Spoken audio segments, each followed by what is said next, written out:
Summer special నోరూరించే కమ్మని పుల్లని మామిడికాయ పులిహోర చూపిస్తాను. చూసిన వెంటనే మీరు తప్పకుండా ట్రై చేస్తారు.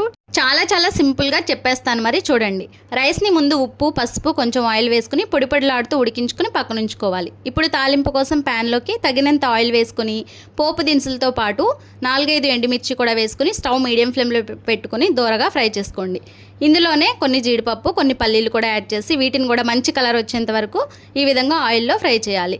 తర్వాత స్పైసీనెస్ కోసం 2 పచ్చిమిర్చి ఈ విధంగా వేసుకోవాలి. అండ్ కరివేపాకు వేసుకోండి, చాలా బాగుంటుంది.